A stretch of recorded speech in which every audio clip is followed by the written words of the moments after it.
Bienvenue aux Petites Jasettes pédagogiques.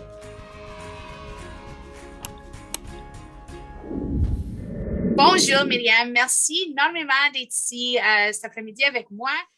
Bonjour Mélanie, merci beaucoup de m'avoir accueillie dans tes jasettes, les jasettes fameuses. J'en ai entendu parler beaucoup. J'ai déjà écouté quelques-unes. J'ai hâte de jaser sur ton parcours en francophonie et trouver ta place là-dedans.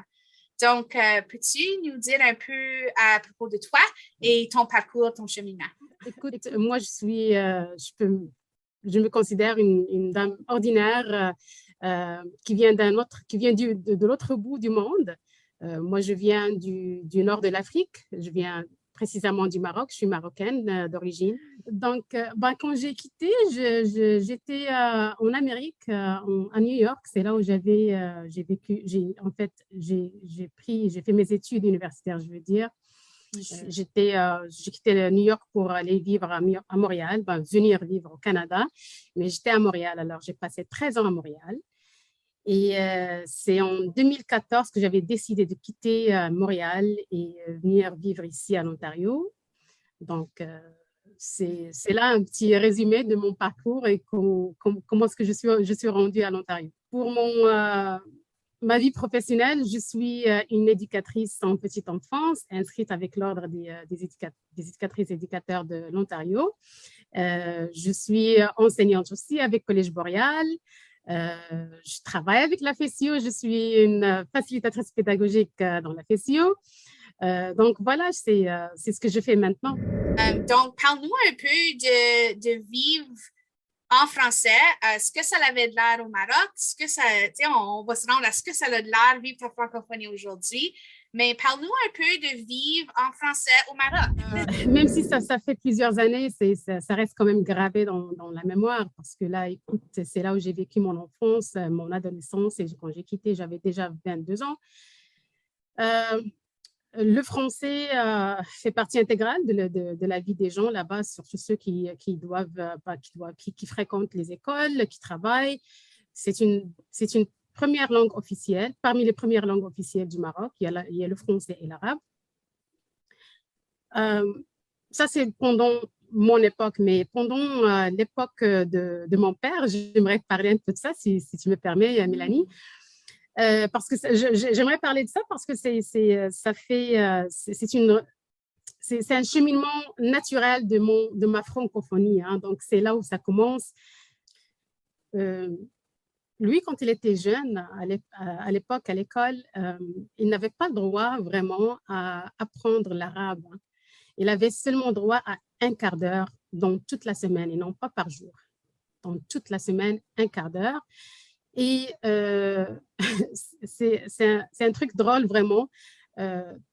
Pendant toute sa vie, il ne savait pas vraiment comment écrire, rédiger une lettre en langue arabe. Et c'est sa langue maternelle. Hein. Donc, à l'époque, il n'apprenait que le français.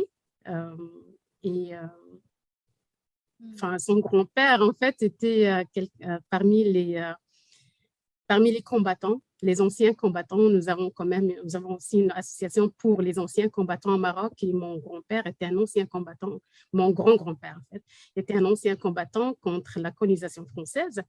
Mais quand mon père était jeune, il me disait il n'y avait que du français à l'école. C'est juste pour dire que cette génération a manqué une grande partie dans leur identité. Tellement de parallèles avec ce que tu me dis et les réalités en Ontario. Tu me dis que c'était interdit d'apprendre l'arabe. Et si je pense à l'histoire franco-ontarienne, on pense au règlement 17 qui interdisait qu'on enseigne le français à nos enfants dans les écoles. Puis quand on dit qu'ils ont été enlevés un morceau de leur culture, un morceau de leur identité, de leur construction identitaire, je pense aux Premières Nations, aux Métis, aux Inuits, que, oui. Ça fait que je fais tellement de parallèles avec les réalités du Maroc à l'autre bout du monde. Oui. Et certaines réalités franco-ontariennes et ontariennes. On n'est pas aussi différents qu'on pense, hein? Non. Donc, quand on parle de ta francophonie n'était pas un choix. Comme moi, je me sens comme à un point dans ma vie, j'ai choisi la francophonie. Et j'avais ce choix-là de soit continuer à parler en français, à m'éduquer en français, etc., ou de m'éloigner de ça. Pour toi, ce n'était pas un choix. Okay. Donc, comment est-ce que tu vis ta francophonie présentement? Je suis à l'Ontario, je travaille en français, hein, je gagne ma vie en français. Puis je vois un drapeau franco-ontarien derrière de toi. Oui, j'ai un drapeau franco-ontarien parce que je me suis dit...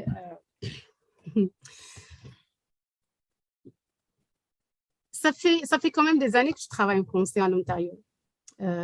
Quand j'ai quitté Québec, je ne savais pas que le français existe en Ontario. Hein. J'ai quitté Québec pour reprendre ma vie en anglais. Hein. Je ne veux pas dire que je vis toutes les sphères de ma vie en français, mais quand même, le français prend une grande partie dans ma vie. Hein. Et je travaille avec les jeunes et les générations qui vont représenter la francophonie ontarienne dans le futur. Alors, je ne sais pas que ça me cause, mais ça me met dans une position que je me questionne souvent. Où suis-je dans la francophonie ontarienne et dans la francophonie en général, point. C'est une quête pour trouver ta place, hein? Trouver ta place dans cette francophonie ontarienne-là. Wow! Tellement intéressant. Comment appuyer quelqu'un qui cherche sa place dans la francophonie ontarienne? Je n'ai pas une réponse, je n'ai pas une bâton magique pour répondre à ta question, mais je ne sais pas, peut-être avoir des discussions ouvertes. Peut-être, quand on parle avec les gens, là, on les laisse parler, on peut découvrir et là, on peut trouver des pistes. Comment est-ce qu'on peut aider cette catégorie de la population?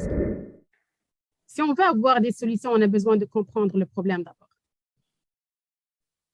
Tu l'as bien dit, là, il faut chercher à comprendre d'abord. Oui, je pense beaucoup à la phrase, c'est franco-fier. Ou c'est fier franco-ontarien. Et ça, c'est vrai pour moi, qui est franco-ontarienne de souche, que la francophonie est un choix pour moi. Mais de s'attendre que quelqu'un qui a un parcours comme le tien soit automatiquement franco-fier lorsqu'il arrive en Ontario, ce n'est pas réaliste. Le fait de travailler dans les centres éducatifs, ça donne une grande chance de travailler avec des gens qui viennent de toutes sortes de pays. Et c'est un terrain vraiment riche de discussions. C'est là où on peut apprendre et puis voir beaucoup de... Il y a une multitude de points de vue pour trouver des stratégies, comment soutenir les nouveaux arrivés, bien même ceux qui comme moi, moi je suis ici depuis des années et des années, moi aussi j'ai besoin du soutien pour trouver pour mieux me positionner dans la francophonie ontarienne. Je pense que à mon avis, on peut commencer au moins par des jasettes comme ça. Si je parle aujourd'hui, ta francophonie en Ontario, est-ce que c'est une expérience positive jusqu'à date? Sûrement, écoute, là, je parlais de mon historique. Cheminement, c'est un processus. Je ne peux pas dire que c'est la paix que je cherche, mais je suis en mode de transition. C'est un processus pour moi. Si je fais la comparaison entre les autres expériences dans ma vie, oui, c'était une expérience vraiment, elle est toujours une expérience vraiment positive et j'aime ça. Et je compte continuer à travailler, à vivre en français à l'Ontario. Merci énormément de ton partage aujourd'hui.